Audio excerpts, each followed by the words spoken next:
आज का जो हमारा टॉपिक है वो स्टूडेंट्स के लिए भी है, फिजियोस के लिए भी है, जो प्रोफेशनल्स हैं वो भी देख सकते हैं। ऑब्वियसली हम एक दूसरे से लर्न करते हैं और कोई भी पब्लिक है, अगर उसको सेल्फ अवेयरनेस चाहिए, अगर उसे पता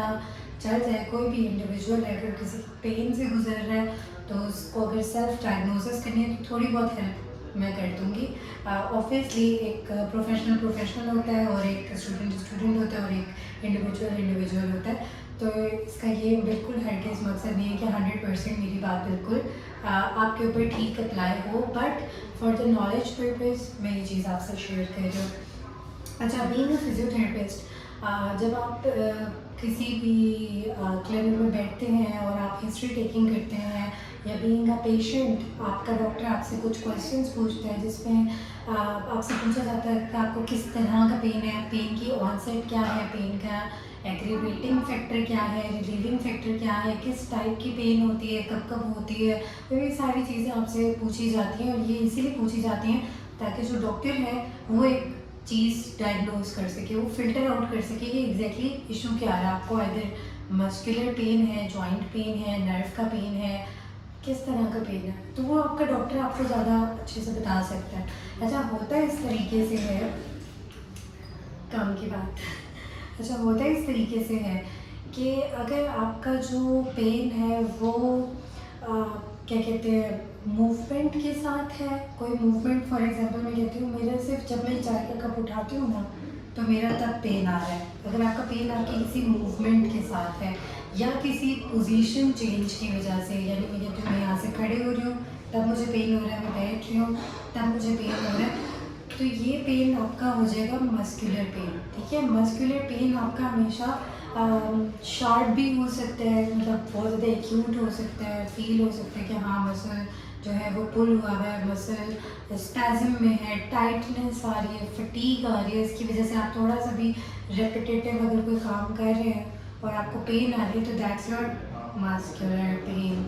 ओके, अगर हम बात करते हैं कि एक बंदा है, कोई बंदी है, वो कहती है कि मुझे बाजू में पेन है लेकिन मैं इसको बता नहीं सकती कि एग्जैक्टली किधर है। हाँ, एक और चीज़ हमने मिस कर दिया, अगर आप पेन बता सकते हैं कि इस पॉइंट पे पेन है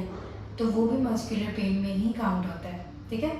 अच्छा, अगर आप नहीं बता सकते, आप डिस्टिंग्विश नहीं कर सकते कि मुझे इस बाजू में कहाँ पे पेन आ रही है, मतलब आप कहते हैं मुझे डल सी पेन है, मुझे कांस्टेंट पेन है, मुझे वीकनेस भी फील होती है, तो that's your bone related issue. अगर आपकी बोन में कोई पेन है तो वो पेन हो सकता है। ठीक है, पर वो आप उस पर वेट बेयर ज़्यादा नहीं कर सकते, आप कोई वज़न ज़्यादा देर नहीं उठा सकते। ठीक है,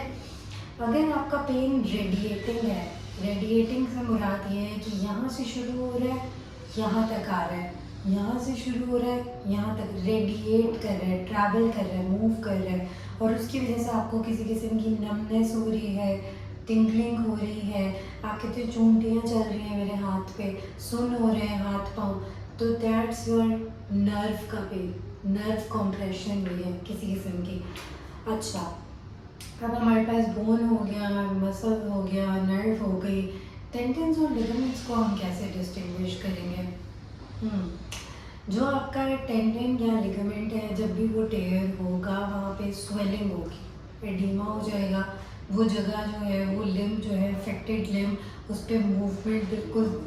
ज़ीरो के बराबर हो जाएगी। वो एकदम से होता है कोई भी आउट स्ट्रेच एक्टिविटी से, कोई भी स्ट्रेन पड़ने से, कोई ट्विस्ट होने से। बहुत सारे लोग कहते हैं हमसे नहीं होता रहते, एंकल ट्विस्ट हो गया तो उसमें फिर लिगामेंटस इंजरी आती है, उसमें एडिमा आता है, यानी कि जो वाटर फ्लूइड है वो बॉडी रिटेन कर रही थी, उस जगह पे जमा कर रही होती है। ठीक है, तो और उसमें रेडनेस भी होती है, रेडनेस यानी स्किन रेड हो जाएगी, जिसको हम एरिथमिया कहते हैं मेडिकल टर्म में, सूज जाएगा, एडिमा कहते हैं। ठीक है, और पेनफुल होता है वो, उस पर मूवमेंट नहीं होती, तो वो आपका नर्व या लिगामेंट या टेंडन का पेन आ सकता है। लिगामेंटस टियर में, स्पेसिफिकली लिगामेंटस टियर में आपको आपकी लेग्सिटी भी आती है कुछ जगहों पे, जैसे बहुत सारे लोग कहते हैं चलते हुए नी मेरी मतलब छूट रही है, मतलब आप चल रहे हैं लेकिन आपकी नी उस तरह सपोर्ट नहीं पकड़ रही, तो मे बी एसीएल इंजरी हो, एंटीरियर क्रूशिएट लिगामेंटस टियर वो भी हो सकता है, उसकी वजह से बकलिंग होती है, या नी लॉक्स हो सकते हैं, मतलब बहुत सारी चीज़ें हैं, ठीक है, नी लॉक हो सकता है, या बहुत सारी चीज़ें, लेकिन मेन जो डिफरेंस है ना इन सब में, वो यही है। अगर आपको पेन है, उसमें कोई बर्निंग है, आप कहते हैं स्किन में ना ऐसे जैसे जलन हो रही है, बर्न हो रही है मेरी स्किन, ठीक है, या उस पर कोई रिदमिया नज़र आ रहा है, रेडनेस है लेकिन साथ बर्निंग भी है, तो दैट्स वैस्कुलर इशू, कि कोई आर्टरी वेन कोई कॉम्प्रोमाइज़ हुई है चीज़, आर्टरीज बेसिकली, तो वैस्कुलर इशू की वजह से आपको स्किन के ऊपर पेन आता है, ठीक है।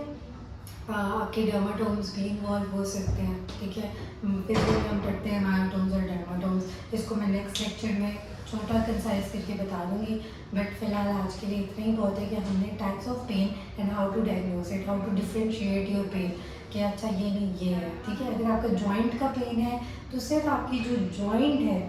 जो आपके सिर्फ जॉइंट है, एल्बो जॉइंट है,